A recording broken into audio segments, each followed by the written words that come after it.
Just একটা click, ব্যাস হাতের মুঠোয় নেট দুনিয়ার হাত ধরে আর এক দুনিয়া। আর কি ভালো লাগে বলুন, কত সহজে আমরা সবকিছু একেবারে হাতের মুঠোয় পেয়ে যাচ্ছি।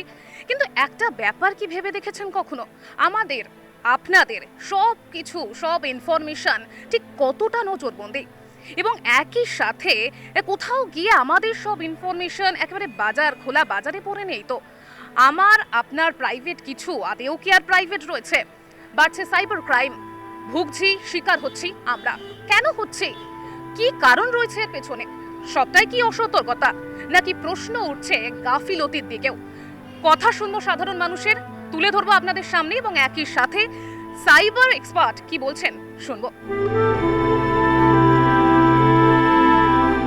এবার আমি যেগুলো সবচেয়ে হাইয়েস্ট মানুষের বিপদে পড়ছে কী করে সেদিকে যদি বলতে চাই, তাহলে আমার ধরতে হবে প্রথমে ফেসবুক অ্যান্ড ইনস্টাগ্রাম।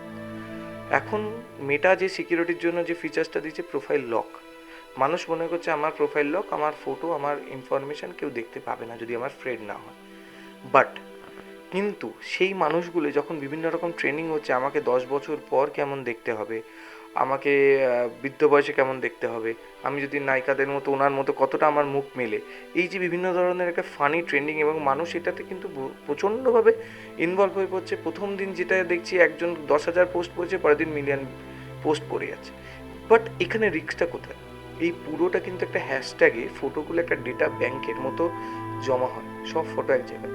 সেই ব্যাংকটা পুরো একদম সেট অফ ফটোর যে ডেটা, সেই পুরো ডেটাটা কিন্তু বিক্রি করে দিচ্ছে ডার্ক ওয়েব বা বিভিন্ন রকম পর্নোগ্রাফি মিটিং, বিভিন্ন যেসব অর্গানাইজেশনগুলো হিডেনলি কাজ করেছে তারা এগুলোকে কালেক্ট করে, এখন যে এআই চলে এসছে, মানে it's a very easy to making a fake videography and morphine videography, এবং তার ফলে কিন্তু মানুষ বুঝতেও পারছে না কোথা থেকে তার এই বিপদগুলো ঘটছে। বর্তমান দিনে আমরা জানি যে সব কিছুর একটা ভালো দিক খারাপ দিক দুটোই হয়।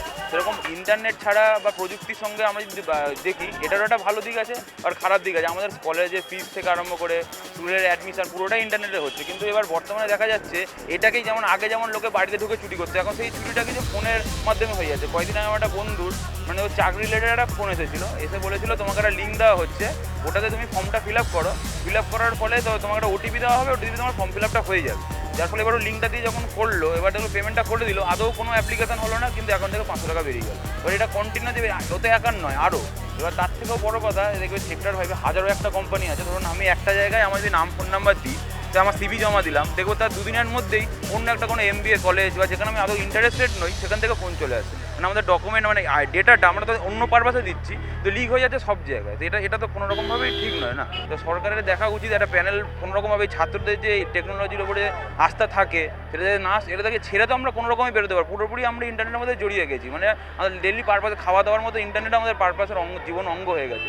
তো সরকারের যেমন পুলিশ দিয়ে বা সাইবার ক্রাইম ডিপার্টমেন্ট অবশ্যই আছে, তো আরও সচেতন হলে ভালো হয়। মানুষ কোথায় ফাঁসছে? বেশিরভাগ ক্ষেত্রে আমাদের কাছে কেস আছে, ইনস্টাগ্রাম থেকে একটা ওয়ালেট অর্ডার করেছিলাম, ইনস্টাগ্রাম থেকে একটা ড্রেস অর্ডার করেছিলাম, সেটা আসেনি, টাকা কেটে নিয়েছে, সেখানে ইওডি নেই। যেটা আপনার আননোন সাইট যেগুলো আছে যেখান থেকে আপনি শপিং করছেন, সেখানে যদি দেখেন ক্যাশ অন ডেলিভারি নেই, তাহলে কিন্তু সেসব সাইট থেকে এড়িয়ে যাওয়াটাই উচিত। কারণ দেখবেন কোনো পপুলার সাইটে কিন্তু ক্যাশ অন ডেলিভারির অপশন না থাকার কোনো সম্ভাবনাই থাকে না, সব জায়গায় দেওয়া থাকে। কিন্তু এইসব বিভিন্ন রকম অসাধু যারা এইসব অ্যাপগুলো তৈরি করে, ইনস্টাগ্রামে প্রমোশন করে মানুষের কাছ থেকে টাকা হাতায়। এইভাবে ই কমার্স সাইটে গেল। এবং আরেকটা যেটা বড় ভয়ানক বিষয়, মানুষের যেটা চলা উচিত, অনেকে ফাঁসেনি, অনেকে ফেসেছেন, অনেকে ফাঁসতে পারেন। আমরা যে ই কমার্স সাইটগুলোকে আমরা এতটাই এখন মানে ইন্টারনেট দুনিয়াতে এতটা মানে খাটনি কম হয়ে যায় বলে আমরা কী করি, সব কিছু অটোমেটেড সিস্টেম। মান্থলি ইএমআই যেমন অটোমেটেড কাটায়, তেমনি একটা জামা কিনতে গেলে 300 টাকার জামা কিনতে গেলে এদিকে আপনার ক্রেডিট কার্ডের লিমিট ব্যালেন্স 2 লাখ টাকা। কী করছেন, ওই সাইটটার মধ্যে কার্ডটাকে অ্যাড করে রেখে দিচ্ছেন।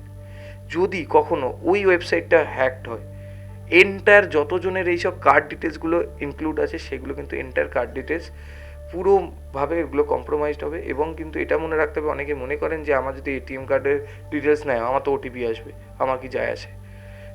সেই ওটিপি না আসার কারণ হচ্ছে, আপনি যদি amazon.in মানে ইন্ডিয়ান যে কোনো সাইট থেকে শপিং করেন, ওটিপি আসবে ব্যাঙ্ক ডিটেলস দিলে বা এটিএম ডিটেলস, কার্ড ডিটেলস দিলে। কিন্তু যদি আপনি ইন্টারন্যাশনাল ট্রানজ্যাকশন করেন কোনো রকম ওটিপি আসবে না, ওটিপির প্রয়োজনই পড়বে না, 1 সেকেন্ডে আপনার পুরো লিমিট ব্যালেন্স কেউ তুলে নিতে পারে।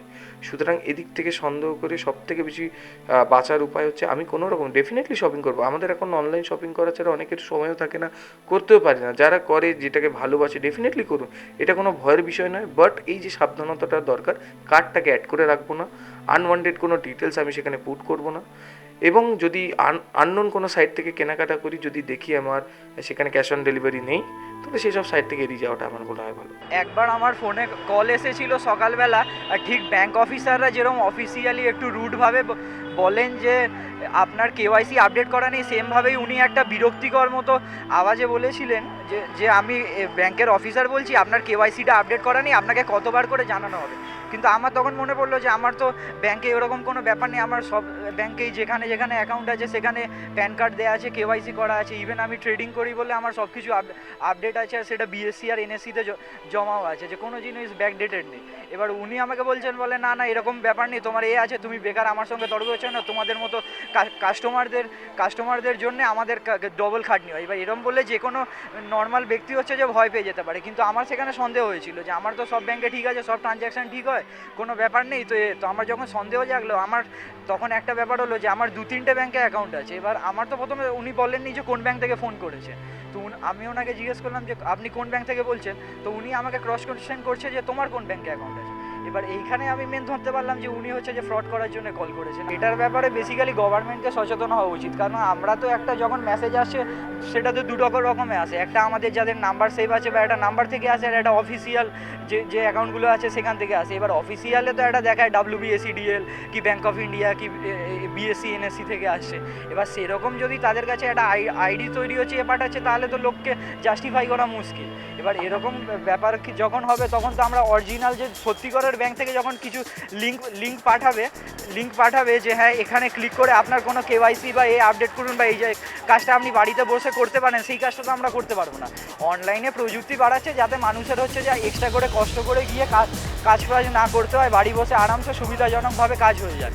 এবার সেইখানে যদি এরকম ফ্রডের ব্যাপার হয়, তাহলে তো মানে প্রযুক্তিটাই মানে পুরো বেকার হয়ে যাবে।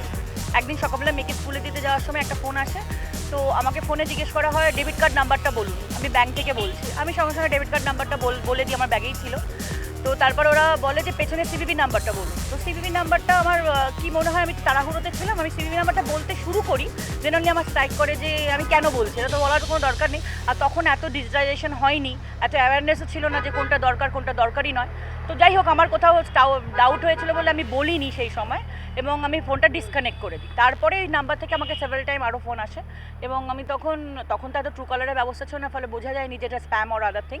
আমি আর এন্টারটেন করিনি। পরের দিন আমি ব্যাংকে গিয়ে যখন জানতে পারলাম বা জিজ্ঞেস করলাম যে this thing happen with me, is it right or wrong, তখন ওনারা জানালেন যে হ্যাঁ এটা একটা স্ক্যাম, এরকম কোনো ঘটনা ঘটলে ফিউচার কোর্সে you have to be more careful. তো আজকের ডেটে যেহেতু আমরা ফোনে একটা বাটন প্রেস করলে টাকা এখান থেকে ওখানে ট্রান্সফার হয়ে যায়, যেহেতু এটা আমার সাথে আজ থেকে 5-6 বছর কেন মোর দ্যান দ্যাট ইয়ার্স আমার সাথে ঘটেছে, তো দ্যাটস ওয়াই আমি বলবো you have to be more careful about this digital or online transaction. মানুষ তার নিজের বলে যে হারাচ্ছে, তার একটা টাইটেরিয়া আছে। এবার কেন বলছি, ব্যাংকের কাছে কন্ট্রোল থাকে হচ্ছে 24 ঘন্টার মধ্যে। আমি আজ টাকা হারাচ্ছি, আমি গিয়ে রিপোর্ট করে সেটা জানাতে আমার 24 ঘন্টার অনেক বেশি হয়ে যাচ্ছে। আমরাও বিভিন্নভাবে ইনভেস্টিগেট করে দেখি, সাপোজ ওই ছেলেটা টাকাটা পাওয়ার পর 10 মিনিটের মধ্যে তুলে নিল, সে অ্যাকাউন্টটা ক্লোজ করে দিল, তখন সাইবার ক্রাইম কি কারোর পক্ষেই সম্ভব না সেই ডেটাগুলোকে বা সেই টাকাগুলোকে আবার রিফান্ড করে নিয়ে আসা? আমরা যতবার ধরে বলছি, মানুষকে এটা বুঝতে হবে, যখনই তার ফাঁদে পড়ছি ইমিডিয়েট বেসিসে তার লোকাল থানায়, আগে ছিল শুধু সাইবার সেল, এটা মানুষের জানা উচিত, এখন তার লোকাল থানাতে গিয়ে জিডি করবে, ওই লোকাল থানা তাকে সাইবার সেলে রিডাইরেক্ট করে দেবে। তাকে কিন্তু ওই কালকে সকালে সাইবার থানাতে গিয়ে জানাবো, সকালে সাইবার থানাটা খোঁজ নিয়ে আবার জানাবো বা জিডি করব, এই অপেক্ষা করতে হবে না, তার লোকাল থানাতে করুন এবং তাদের রিকোয়েস্ট করুন আমি কোন সাইবার থানা আয়তায় পড়ি, আমাকে সেখানে রেফার করে দিন। এটা মানুষকে জানতে হবে। এছাড়াও অনলাইন পোর্টাল আছে www.cybercrime.gov.in, যে সকল মহিলারা বা মেয়েরা বিভিন্নভাবে নানা রকম ফাঁদে পড়ছে, যেগুলো সামান্য মহিলা পুলিশ স্টেশন না থাকলে সেখানে গিয়ে রিপোর্ট করা খুব ডিফিকাল্ট, এবং তারাও নানা রকম হীনমন্যতায় ভোগে এইসব বিষয়বস্তু নিয়ে। তাদের ক্ষেত্রে কিন্তু এই পোর্টাল www.cybercrime.gov.in এটা কিন্তু অনলাইনে রিপোর্ট করার একটা খুব ভালো জায়গা। ইমিডিয়েট বেসিসে যদি থানায় যেতে না পারেন, অনলাইনে রিপোর্ট করুন, same valid, same GD number আপনার ইমেলে চলে আসবে।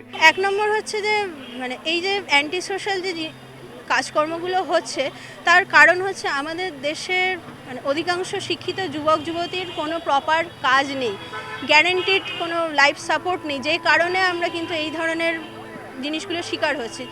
আমি আজকে সৎপথে থেকে চাকরি পেতে চাইছি, কিন্তু যারা ধরুন এমটেক বিটেক তারা হয়তো নিজেদের প্রপার কোয়ালিফিকেশন অনুযায়ী জব পাচ্ছে না, তারা চাইছে যে তাহলে একটু চট করে কিছু টাকা পয়সা ইনকাম করি, তারপরে নিজের ব্যবসা করবো বা কিছু করবো, তারা এই ধরনের কাজগুলো করছে। ঠিক আছে, তো এই জিনিসগুলো বন্ধ করার ক্ষেত্রে মানে অবভিয়াসলি ক্রাইম ডিপার্টমেন্টকে যেরকম সক্রিয় থাকতে হবে, তার সঙ্গে সঙ্গে মানে প্রপার জবের যে ব্যাপারটা সেটাও কিন্তু সরকারের করা উচিত। মানে এই শিক্ষিত ছাত্রছাত্রীদের ক্ষেত্রে জব, বা আমি এখন যে দেখছি যে স্ক্যাম হয়ে যাচ্ছে, সমস্ত পরীক্ষা ক্যান্সেল হয়ে যাচ্ছে, এগুলো তো মানে একটা ডিপ্রেসিং। আমার মনে হয় নর্মাল গভর্নমেন্ট থেকে একটু প্রোটোকল করে দেওয়াটা উচিত, যে কোনো রকম প্রাইভেসি শেয়ার করাটা উচিত না, স্পেশালি এই আমাদের ইয়থ জেনারেশনসদেরকে। অ্যান্ড সবার সতর্ক নেওয়াটা দরকার, ইন দ্য সেন্স নিজের প্রাইভেসিটা নিজের প্রাইভেসি, সবাইকে না শেয়ার করাটা উচিত। এবার যে পার্সনলি শেয়ার করছে সেটা তার রিস্কের অনুযায়ী। আর আমি অ্যাজ এ পার্সোনাল পার্সপেক্টিভে বলবো যে নিজের প্রাইভেসি নিজের হাতে, আর গভর্নমেন্ট যদি আমাদেরকে হেল্প করে থাকে সেটা নিয়ে, তাহলে তো কোনো কথাই হয় না। আমাদের যতটা সতর্ক থাকা উচিত, কিন্তু যখন এসব জিনিস ঘটছে তখন এটার একটা খুব দ্রুত সুরাহা হওয়ারও প্রয়োজন। কারণ এক একজনের কাছে হয়তো এই ব্যাপারগুলো ছোট, বাট কিছু জনের কাছে হয়তো সেটা একটা পুরো জীবনের সঞ্চয়ের ব্যাপারে চলে আসে। তো এইটাতে যত আমাদের এতে সাইবার ক্রাইম ডিপার্টমেন্টে যদি আরও আপগ্রেড করা দরকার হতে পারে, সেটা করা উচিত। কারণ এটা অনেকের কাছে নিজের জীবনের মূল্যের সমান হয়ে যায়।